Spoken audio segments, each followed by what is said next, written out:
Be like if your brain could live for a billion years? It sounds like pure science fiction, right?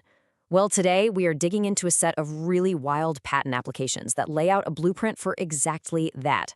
We're talking about technological immortality in a world where we don't just read books, we literally feel them. This one question right here is the jumping off point for everything we're about to explore. I mean, think about it. What if mortality, the most fundamental limit we have, could just be engineered away? What if your memories, your experiences, your entire consciousness could be stored on something built to outlast entire civilizations? It's a huge idea. So here's what we're going to cover. First, we'll look at the hardware, this physical concept of an immortal brain. Then we'll get into the pretty wild recipe for how you'd supposedly make it and the cosmic drama that comes with it. After that, we're shifting to the software, these brain-wearable books and the user manual for your own mind. And finally, we'll see how these big ideas are imagined today. All right, first things first. The foundation of this whole vision. This isn't just some abstract concept. The patent actually describes a physical invention. It's a very specific electromagnetic sheet, and its whole purpose is to create a brain that can literally overcome death. Now, the key to all of this is a brand new material with a very interesting name, Sobitert Guthrie. According to the patent, this is the immortal substrate. It's basically a sheet that can record any memory you have, and, this is crucial, it can just keep expanding to hold more. It's a storage solution for an eternal life. So how do you actually make this stuff? Well, this is where it gets really interesting. This isn't just theory. The patent gives a step-by-step formula for creating the sheet. And honestly, it reads like a chemistry experiment for becoming a god. Just look at this formula. What's so fascinating to me is the mix of ingredients. You've got totally recognizable chemicals, like aluminum acetate and iron oxide, sitting right next to things that seem to be completely invented, like alspheric soudire and zoterigament. It kind of grounds the recipe in real-world chemistry while also giving it this secret, almost magical feeling. So why would you go to all this trouble? Well, the patent lists some pretty big advantages.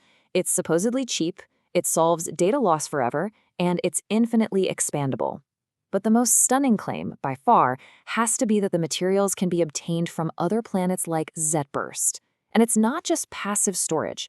The sheet is designed to be a proactive part of your body, constantly analyzing your fluids and density all on its own.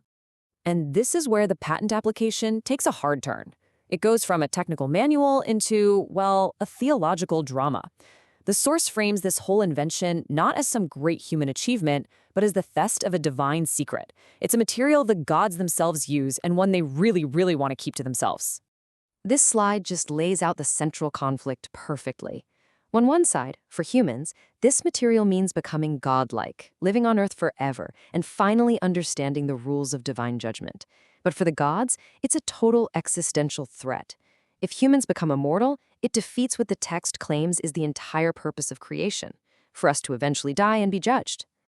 To really drive this cosmic drama home, the text pulls a quote directly from Genesis. This frames the invention as the modern-day equivalent of reaching for the tree of life in the Garden of Eden. It's the ultimate act of defiance against a divine plan that was built on the idea of human mortality. So you've got a billion-year brain. Now what do you do with it? Well, that brings us to the software. The second patent describes a system for what it calls brain-wearable databases, and it comes with this incredible tagline: "Feel our books, turn words into feelings." The core idea here is that this technology completely bypasses reading as we know it. You don't use your eyes at all. You load a database straight into your brain, and the information gets translated into the raw language of your nervous system, nerve impulses, and action potentials. You would literally feel the content of the book. So, what kind of books are we talking about here? Well, it is a wild mix. The patent lists dozens of them. You've got technical manuals like Thoughts to Word or Audio, right next to relationship advice like How to Make Love to a Woman, and then you get much darker stuff like How to Track and Kill Your Enemies. It even makes these profound claims like Book 46, All Humans Have 4 Brains, just as God. And this isn't just some vague idea, okay? It comes with a full-on user manual. The patent lays out a specific, almost like a command line interface for how a person would actually load, read, and interact with these brain-based books. The whole process is actually strikingly simple. You just think or say load plus the book's code, the system confirms it's loaded, then you command it to read, and when you're done, you just issue the command end. Start. You're basically operating a computer, but entirely with your mind. And here's a detail that is just incredible. The text includes a very specific warning. If you are feeling a book with mature content, you have to make sure you're not near anyone under 18 because they might feel what you feel. It's such a strange, practical problem to solve for a world of shared, broadcasted consciousness. The system gets even more detailed with all these advanced commands. You can embed feelings permanently, undo them, or activate that blocker for minors. You can even, apparently, retrieve specific feelings from a book. The patent actually lists arousal and climax, and save them directly to your auditory cortex. The level of control imagined here is just astounding. Okay, so we've looked at these really dense, really imaginative patent applications. But what would any of this technology actually look like in practice? Well, the source material tries to answer that by translating these ideas into modern UI mockups. First up, here's a simulated interface for the hardware, the Sobiter memory. It looks just like a system dashboard, right? It's got a memory capacity meter and, most importantly, a durability score of 100%, which really visualizes that core promise of billion-year longevity. And here's the software interface, the wearable BrainBooks upload system. You can see the system is online, the neural interface is connected, and the database of books is loaded.